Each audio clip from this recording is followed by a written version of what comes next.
Simple ಆಗಿ ಮತ್ತು ಅಗದಿ ರುಚಿಯಾಗಿ ಮಾಡುವಂಥ ಎಗ್ ಸಾರು ಬರೀ 15 ನಿಮಿಷದೊಳಗೆ ರೆಡಿ ಆಗ್ತೈತೆ ನೋಡ್ರಿ. ಈ ಎಗ್ ಸಾರನ್ನ ನೀವು ಚಪಾತಿ, ರೊಟ್ಟಿ, ರೈಸ್, ಕುಲ್ಚಾ, ನಾನ್ ಎಲ್ಲದರ ಜೊತೆನೇ ತಿನ್ಬೋದಾ. Best combination. ನಡೀರಿ ರೆಸಿಪಿ ಸ್ಟಾರ್ಟ್ ಮಾಡೋಣ. ಈಗ ಮೊದಲಿಗೆ ಈ ಉಳ್ಳಾಗಡ್ಡಿನ ಫ್ರೈ ಮಾಡಿ ತೆಗೆದುಬಿಡ್ತೀನಿ. ಒಂದು ಸ್ವಲ್ಪ ಆಯಿಲ್ ಹಾಕ್ಕೊಂಡು ಆಯಿಲ್ ಬಿಸಿ ಆಗಿಂದ ಉಳ್ಳಾಗಡ್ಡಿ ಹಾಕ್ಕೊಂಡು ಫ್ರೈ ಮಾಡಿರಿ. ನಾವು ಸೇಮ್ ಬಿರಿಯಾನಿಗೆ ಹೆಂಗೆ ಆನಿಯನ್ ಫ್ರೈ ಮಾಡ್ಕೋತೀವಲ್ಲ ಅದೇ ರೀತಿ ಮಾಡ್ಬೇಕು. ತೀರಾ ಹೊತ್ಸಕ್ಕೆ ಹೋಗ್ಬೇಡ್ರಿ ಆನಿಯನ್. ಜಸ್ಟ್ ಗೋಲ್ಡನ್ ಬ್ರೌನ್ ಆದ ಕೂಡಲೇ ಆನಿಯನ್ ತೆಗೆದುಬಿಡ್ರಿ. ಭಾಳ ಹೊತ್ಸಿದ್ರೆ ಈ ಎಗ್ ಸಾರದ ಟೇಸ್ಟ್ ಚೇಂಜ್ ಆಗಿಬಿಡ್ತೈತಿ. ಸೊ ಇಷ್ಟು ಗೋಲ್ಡನ್ ಬ್ರೌನ್ ಆದ ಕೂಡಲೇ ಇವನ್ನ ತೆಗೆದುಬಿಡ್ಬೇಕು ನೋಡಿರಿ. ಒಂದು 3ರಿಂದ 4 ನಿಮಿಷ ಒಳಗೆ ಈ ಆನಿಯನ್ ಫ್ರೈ ಆಗ್ತವೆ, ಮೀಡಿಯಮ್ ಫ್ಲೇಮ್ ಇಟ್ಕೊಂಡ್ರೆ. ಸೊ ಅಷ್ಟು ಆನಿಯನ್ ತೆಗೆದುಬಿಡ್ತೇನೆ ನಾನೀಗ. ಎಲ್ಲ ಫ್ರೈ ಆಗ್ಯಾವಿವ. ಹಿಂಗೆ ಫ್ರೈ ಮಾಡಿದ ಆನಿಯನ್ಲೇ ಎಗ್ ಸಾರು ಮಾಡಿದ್ರೆ ಟೇಸ್ಟ್ ಒಂಥರ ಬೇರೆನೇ ಇರ್ತೈತಿ. ಈಗ ಇದೇ ಪ್ಯಾನ್ ಒಳಗೆ ನಾನು ಆಮೇಲೆ ಒಗ್ಗರಣೆ ಹಾಕೋತೀನಿ. ಇದೇ ಆಯಿಲ್ನ ಯೂಸ್ ಮಾಡ್ತೇನೆ ನಾನು ಆಮೇಲೆ. ನೆಕ್ಸ್ಟ್ ಮಿಕ್ಸರ್ ಒಳಗೆ ಒಂದು ಮಸಾಲೆ ರೆಡಿ ಮಾಡ್ಕೊಳ್ಳೋಣ ಅಂತ ಸ್ವಲ್ಪ ಕೊತ್ತಂಬರಿ ತೊಗೊಂಡೇನಿ. ಕೊತ್ತಂಬರಿ ಸೊಪ್ಪು ಉಳಿದಿಂದ ಏನು ಸ್ಟೆಮ್ ಇರ್ತೈತಲ್ಲ ಅದನ್ನು ತೊಗೊಂಡೇನಿ. ಹಿಂಗೆ ನೀವು ಕರಿ ಅದು ಮಾಡುವಾಗ ಸ್ಟೆಮ್ ಹಾಕ್ರಿ. ಕೊತ್ತಂಬರಿ ಸೊಪ್ಪದ ಟೇಸ್ಟ್ ಭಾಳ ಚಲೋ ಇರ್ತೈತಿ. ಶುಂಠಿ ಮತ್ತು ಬೆಳ್ಳುಳ್ಳಿ ತೊಗೊಂಡೇನಿ. 2 ಟೊಮೆಟೊ ಹಿಂಗೆ ರಫ್ಲಿ ಕಟ್ ಮಾಡ್ಕೊಂಡು ತೊಗೊಂಡೇನಿ. ಆಮೇಲೆ ಕೊಬ್ಬರಿ ನೋಡ್ರಿ, ಒಂದು ಅರ್ಧ ಬಟ್ಲಕ್ಕಿಂತ ಕಡಿಮೆ ಐತಿದ. ಕೊಬ್ಬರಿನ ಅಗದಿ ಸಣ್ಣಗೆ ಹೆಚ್ಚಿ ತೊಗೊರಿ, ಅಂದ್ರೆ ಮಿಕ್ಸರ್ ಒಳಗೆ ಈಸಿಯಾಗಿ ಸಣ್ಣ ಆಗ್ತೈತಿ. ಬೆಳ್ಳುಳ್ಳಿ ಏನೈತಲ್ಲ ಸಿಪ್ಪೆ ಎಲ್ಲ ತೆಗೆದೇ ತೊಗೊರಿ. ಆಮೇಲೆ ಶುಂಠಿ 1.5 ಇಂಚಿನಷ್ಟು ತೊಗೊಂಡಿನಿ. ಈಗ ಇವನಷ್ಟು ಈ ಮಿಕ್ಸರ್ ಒಳಗೆ ಹಾಕ್ಕೊಳಕತ್ತೀನಿ. ನೆಕ್ಸ್ಟ್ ಇದಕ್ಕೆ ಒಂದಿಷ್ಟು ಇಡೆ ಮಸಾಲ ಹಾಕ್ಕೋತೀನಿ. ಸ್ವಲ್ಪ ದಾಲ್ಚಿನ್ನಿ, ಕಲ್ಲು ಹೂವು ಐತಿ, ಏಲಕ್ಕಿ, ಲವಂಗ, ಆಮೇಲೆ ಮೆಣಸುಕಾಳು ಐತಿ, ಜೀರಿಗೆ ಐತಿ, ಲವಂಗ ಮಗ್ಗಿ ಐತಿ. ಈಗ ನೆಕ್ಸ್ಟ್ ಇದ್ರೊಳಗೆ ಫ್ರೈ ಮಾಡಿದ ಆನಿಯನ್ ಹಾಕ್ಕೊಳಕತ್ತೀನಿ.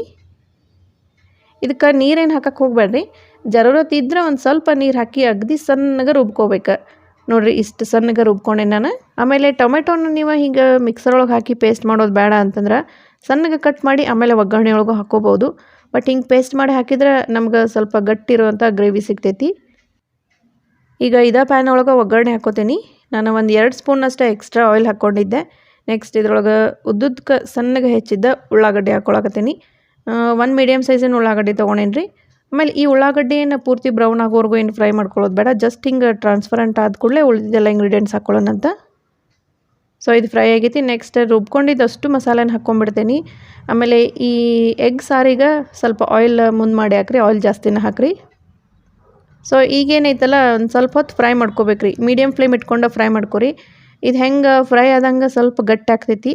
ಆಮೇಲೆ ಇದ್ರೊಳಗಿನ ಆಯಿಲ್ ಎಲ್ಲ ಸಪ್ರೇಟ್ ಆಗ್ತೈತಿ. ಅಲ್ಲಿವರೆಗೂ ಫ್ರೈ ಮಾಡ್ಕೋಬೇಕು. ಇದನ್ನು ಕಂಟಿನ್ಯೂ ಆಗಿ 3ರಿಂದ 4 ನಿಮಿಷದವರೆಗೂ ಮಿಕ್ಸ್ ಮಾಡ್ಕೊಂತ ಹಿಂಗೆ ಫ್ರೈ ಮಾಡ್ಕೊಂಡಿಂದ ನೋಡಿರಿ ಹಿಂಗೆ ಆಯಿಲೆಲ್ಲ ಸಪ್ರೇಟ್ ಆಗೈತಿ. ಈಗ ನೆಕ್ಸ್ಟ್ ಇದ್ರೊಳಗೆ ಉಪ್ಪು ಹಾಕ್ಕೋತೀನಿ. 1 ಸ್ಪೂನಷ್ಟು ಉಪ್ಪು ಐತಿ. 2 ಸ್ಪೂನ್ ಧನಿಯಾ ಪೌಡ್ರ್ ಹಾಕ್ಕೊಳಕತ್ತೀನಿ. ನೆಕ್ಸ್ಟ್ 3 ಸ್ಪೂನಷ್ಟು ಕೆಂಪು ಖಾರ. ಈ ಸಾರಿಗೆ ಸ್ವಲ್ಪ ಖಾರ ಜಾಸ್ತಿನ ಹಾಕಬೇಕಾಗ್ತೈತಿ. ನಿಮಗೆ ಖಾರ ಕಡಿಮೆ ತಿಂತೀರ ಒಂದು ಸ್ವಲ್ಪ ಕಡಿಮೆ ಹಾಕೋರಿ. ನೆಕ್ಸ್ಟ್ ಅರ್ಧ ಸ್ಪೂನಷ್ಟು ಅರಿಶಿಣದ ಪೌಡ್ರು. ಇವಿಷ್ಟರಿ. ಇದಕ್ಕೆ ಮತ್ತು ಯಾವುದೋ ಮಸಾಲೆ ಹಾಕ್ಕೊಳ್ಳೋಂಗಿಲ್ಲ. ಯಾಕಂದ್ರೆ ನಾವು ಆಗಲೇ ಮಸಾಲ ರುಬ್ಕೊಳ್ಳೋ ಮುಂದೆ ಆಲ್ರೆಡಿ ಎಲ್ಲ ಎಡೆ ಮಸಾಲನ ಹಾಕ್ಕೊಂಡ್ಬಿಟ್ಟಿದ್ವಿ. ಈಗ ಇದೆಲ್ಲ ಹಾಕಿಂದ ಸ್ವಲ್ಪ ಹೊತ್ತು ಮಿಕ್ಸ್ ಮಾಡ್ಕೊರಿ ಅಷ್ಟೇ. ಈಗ ನೆಕ್ಸ್ಟ್ ಇದ್ರೊಳಗೆ ನೀರು ಹಾಕ್ಕೋತೀನಿ. ನಾನು ಮಿಕ್ಸರ್ ಜಾರನ್ನು ಸ್ವಲ್ಪ ತೊಳೆದಾದ ನೀರು ಹಾಕ್ಕೊಳಕತ್ತೀನಿ. ಇನ್ನೊಂದು ಸ್ವಲ್ಪ ಎಕ್ಸ್ಟ್ರಾ ನೀರು ಹಾಕ್ಕೋತೀನಿ ರೀ. ಇದನ್ನ ಮಿಕ್ಸ್ ಮಾಡಿರಿ.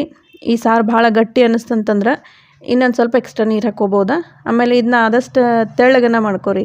ಯಾಕಂದ್ರೆ ಈ ಹೆಂಗೆ ಕುದಿತೈತಲ್ಲ ಹಂಗೆ ಮತ್ತು ಗಟ್ಟಿ ಆಗ್ತೈತಿ. ಅದಕ್ಕೆ ಸ್ವಲ್ಪ ತೆಳ್ಳಗೆ ಮಾಡ್ಕೊಂಡ್ರೆ ಚಲೋ ಆಗ್ತೈತಿ. ಈಗ ನಾನು ಇನ್ನೊಂದು ಸ್ವಲ್ಪ ನೀರು ಹಾಕ್ಕೋತೀನಿ. ಈಗ ನೀರು ಹಾಕ್ಕೊಂಡು ಒಂದು ಸ್ವಲ್ಪ ಕುದಿಸ್ಕೋಬೇಕ್ರಿ. ಇದನ್ನ ಒಂದು 2ರಿಂದ 3 ನಿಮಿಷದವರೆಗೂ ಕುದಿಸಿದ್ರೆ ಇದ್ರೊಳಗಿನ ಆಯಿಲೆಲ್ಲ ಸಪ್ರೇಟ್ ಆಗ್ತೈತಿ. ಸಪ್ರೇಟಾಗಿ ಮ್ಯಾಲೆ ಬರ್ತೈತೆ ರೀ ಆಯಿಲ್. ನೀವು ಈ ಸಾರು ಚಪಾತಿ ಜೊತೆ ತಿಂತೀರಿ ಅಂದ್ರೆ ಸ್ವಲ್ಪ ಗಟ್ಟಿನೇ ಇರಲಿ. ಸೊ ಇದ್ರ ಮೇಲೆ ಮುಚ್ಚಳ ಮುಚ್ಚಿ ನಾನು ಒಂದು 2-3 ನಿಮಿಷ ಕುದಿಸ್ಕೋತೀನಿ.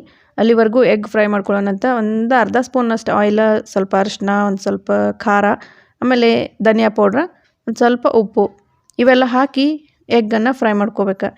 ಹಿಂಗೆ ಫ್ರೈ ಮಾಡ್ಕೊಳ್ಳೋದು ಬೇಡ ಅಂದ್ರೆ ನೀವು ಜಸ್ಟ್ ಹಂಗೆ ಕುದಿಯುವಂಥ ಸಾರಿನಾಗ ಎಗ್ ಹಾಕ್ಬೋದು ಬಾಯ್ಲ್ ಮಾಡಿದ್ದ. ಬಟ್ ನಾನು ಹಿಂಗೆ ಸ್ವಲ್ಪ ಎಗ್ ಫ್ರೈ ಮಾಡ್ಕೊಂಡು ಹಾಕ್ಕೋತೀನಿ. ಈಗ ನೆಕ್ಸ್ಟ್ 5 ಎಗ್ ತೊಗೊಂಡೇನಿ ರೀ. ಎಗ್ ಕುದಿಸಿ ಸಿಪ್ಪೆ ಎಲ್ಲ ತೆಗೆದು ತೊಗೊಂಡಿನಿ. ಇವನ್ನಷ್ಟು ಫ್ರೈ ಮಾಡ್ಕೋತೀನಿ ರೀ ನಾನೀಗ. ಇವನ್ನೂ ಏನು ಜಾಸ್ತಿ ಹೊತ್ತು ಫ್ರೈ ಮಾಡ್ಕೊಳ್ಳೋದು ಬೇಡ. ಈ ಎಗ್ಗದ ಒಂದು ಕೋಟಿಂಗ್ ಏನು ಈ ಮಸಾಲ ಹತ್ಕೊಂತಂದ್ರೆ ಚಲೋ ಟೇಸ್ಟ್ ಬರ್ತೈತೆ ರೀ.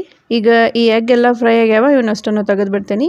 ಈ ಬಾಳ್ಗಿಗೆ ಒಂದು ಸ್ವಲ್ಪ ಮಸಾಲ ಅಂಟ್ಕೊಂಡಿರ್ತೈತಿ. ಒಂಚೂರು ನೀರು ಹಾಕಿ ಸಾರು ಜೊತೆನೇ ಮಿಕ್ಸ್ ಮಾಡಿಬಿಡ್ರಿ. ನೆಕ್ಸ್ಟ್ ನೋಡಿರಿ ಸಾರು ಕುದಿಯಾಕಿಟ್ಟು ಒಂದು 2-3 ನಿಮಿಷ ಆಗೈತಿ. ಹಿಂಗೆ ಆಯಿಲೆಲ್ಲ ಸಪ್ರೇಟ್ ಆಗ್ತೈತಿ ರೀ. ಇದು ಹೆಂಗೆ ಕುದಿತೈತೆ ಹಂಗೆ. ಆಮೇಲೆ ಒಂದು ಸ್ವಲ್ಪ ಗಟ್ಟಿನೂ ಆಗಿರ್ತೈತಿ ಕ್ವಾಂಟಿಟಿ ಒಳಗೆ. ಈಗ ನೆಕ್ಸ್ಟ್ ಈ ಸಾರು ಒಳಗೆ ಎಗ್ಗನ್ನು ಕೂಡಿಸ್ಕೊಂಬಿಡೋಣ ಅಂತ. ಆಮೇಲೆ ಈ ಎಗ್ ಹಾಕಿನೂ ಇಮಿಡಿಯೇಟ್ ಏನು ತಿನ್ನಕ್ಕೆ ಹೋಗ್ಬೇಡ್ರಿ. ಒಂದು 2-3 ನಿಮಿಷ ಮತ್ತೊಂದು ಸ್ವಲ್ಪ ಕುದಿಸ್ಕೊರಿ. ಅಂದರೆ ಎಗ್ ಚಲೋ ಟೇಸ್ಟ್ ಬರ್ತಾವೆ. ಸೊ ನಾನು ಇನ್ನೊಂದು 2-3 ನಿಮಿಷ ಇನ್ನು ಕುದಿಸ್ಕೊತೀನಿ. ಆಮೇಲೆ ನೀವು ಪ್ಯೂರ್ ವೆಜಿಟೇರಿಯನ್ ಇದ್ದು ಎಗ್ ತಿನ್ನೋದಿಲ್ಲ ಅಂತಂದ್ರೆ ಎಗ್ ಬದಲಿ ಬೇಬಿ ಪೊಟ್ಯಾಟೊ ಇರ್ತಾವೆ ನೋಡಿರಿ, ಸಣ್ಣ ಸಣ್ಣ ಪೊಟ್ಯಾಟೊ ಇರ್ತಾವೆ, ಅವ್ನ ಬಾಯ್ಲ್ ಮಾಡಿ ಸೇಮ್ ಎಗ್ ಗತಿನ ಫ್ರೈ ಮಾಡಿ ಇದೇ ಸಾರೊಳಗೆ ಕೂಡಿಸಿ ಕುದಿಸ್ಬಿಡ್ರಿ.